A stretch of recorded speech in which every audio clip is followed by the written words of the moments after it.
Ya, sahabat kompas.com, saat ini saya bersama Wakil Menteri Hukum Profesor Edward Omar Syarif Hiyari yang tadi malam baru saja diumumkan menjadi Wakil Menteri oleh Prabowo Subianto.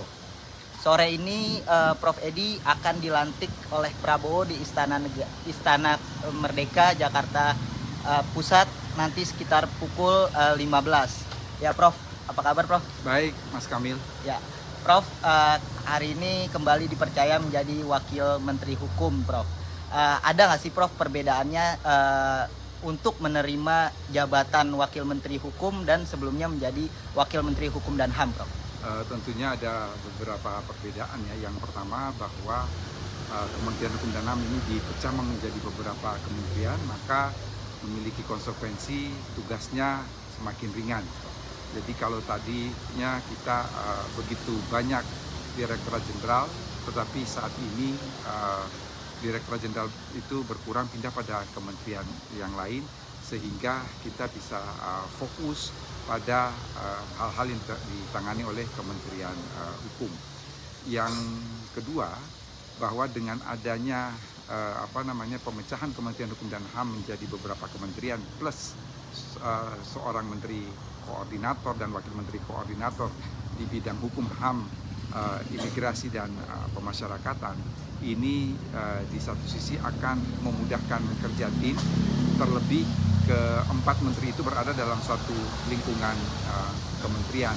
Dan yang ketiga, Kementerian Hukum dan HAM ini yang kemudian dipecah menjadi 4 kementerian, jadi 1 Menko dan 3 kementerian lainnya, ini akan dijadikan percontohan di masa transisi bagi kementerian-kementerian lainnya. Ya, Prof, kan saat itu diminta ke Kartanegara untuk dipercaya begitu menjadi Wakil Menteri Hukum, Prof. Apa sih, Prof, permintaan Pak Prabowo gitu ke Prof Edi, apa yang harus diperbaiki dari Kementerian Hukum gitu? Secara umum beliau hanya mengatakan harus bekerja keras, kemudian fokus pada tugas masing-masing, tentunya membantu Pak Menteri, dan kita ketahui bahwa ada beberapa undang-undang yang menjadi prioritas. Ya, Prof, ini kan Kementerian Hukum sebelumnya Prof merupakan Wamenkumham, saat ini lebih kecil lagi, Prof, Wakil Menteri Hukum, Prof. Artinya kan pekerjaan menjadi lebih mudah begitu, Prof. Apakah ini ada target khusus dari Presiden begitu memecah Kemenkumham menjadi 3 bagian gitu, Prof? Sebetulnya pembagian Kementerian Hukum dan HAM menjadi beberapa kementerian ini justru kita lebih fokus. Jadi misalnya untuk Kementerian Hukum itu kita akan fokus pada perundang-undangan, kita akan fokus pada administrasi hukum umum maupun kekayaan intelektual. Untuk kekayaan intelektual maupun administrasi hukum umum, ini dia memberikan pelayanan hukum kepada masyarakat lebih maksimal. Sementara terkait Direktur Jenderal Perundang-undangan, kita tahu persis bahwa ada beberapa undang-undang yang menjadi prioritas dan ini harus diselesaikan. Ya, Prof, untuk koordinasi gitu, Prof, dari yang awalnya 1 kementerian menjadi 3 kementerian yang diurus oleh 1 Menko begitu, Prof. Tugas pokok dan fungsi Kementerian Hukum itu sendiri fokusnya pada apa, Prof, sebenarnya? Sebetulnya fokus kita ada pada yang tadi saya katakan, perundang-undangan, administrasi hukum umum, dan juga hak atas kekayaan intelektual.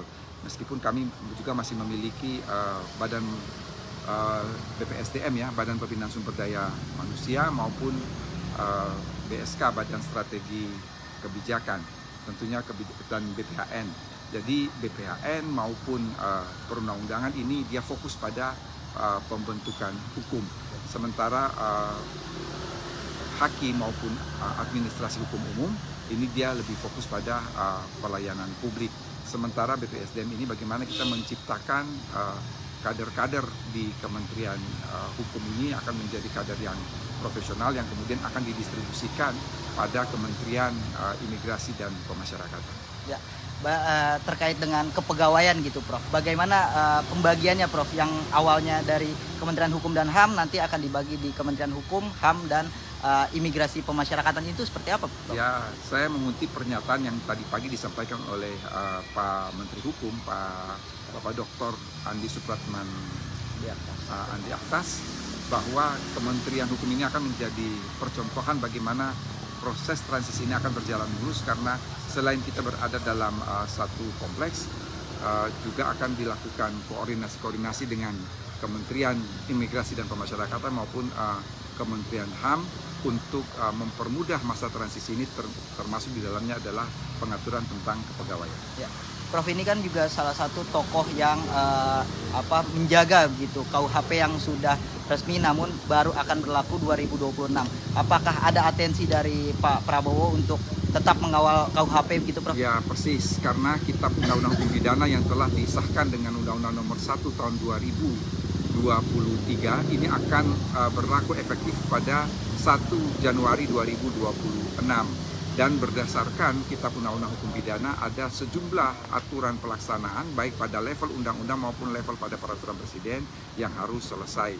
Dan yang paling penting sepanjang tahun 2025 ini kita harus membentuk Kitab Undang-Undang Hukum Acara Pidana, hukum formilnya, untuk menegakkan hukum material, dalam hal ini adalah KUHP. Dan saya kira itu bukan hal yang mudah karena perlu koordinasi antar lembaga penegak hukum. Artinya RUU KUHP ini akan RUU KUHP. RUU KUHP ini akan dipersiapkan begitu, Prof? Akan dipersiapkan untuk melaksanakan KUHP. Oke, Prof. Terakhir, hari ini akan dilantik oleh Presiden sore. Apakah langsung ngegas kerja atau seperti apa, Prof? Mungkin target juga 100 hari pertama seperti apa, Prof? Saya kira begini ya, tidak ada visi dari masing-masing kementerian, tetapi yang ada adalah visi Presiden, dan itu harus kita laksanakan tancap gas. Dengan banyak kementerian ini berarti kerja akan lebih cepat dan lebih efektif karena masing-masing akan fokus pada bidang tugas, tetapi tidak meninggalkan koordinasi dan korelasi antar kementerian maupun lembaga. Ya, apakah sore ini akan ada sertijab atau pertemuan dengan... Bukan sertijab, tetapi semacam perkenalan yang sudah disiapkan oleh Kementerian Hukum. Artinya semua menteri-menteri baru akan kumpul di Kumham. Kementerian Hukum. Ya. Oke, Ya. baik. Oke. Baik, sahabat terima kasih, Prof. Baik, sahabat kompas.com, begitu wawancara saya dengan Prof. Edi Hyari dari kediaman Prof. Edi Hyari. Irfan Kamil melaporkan.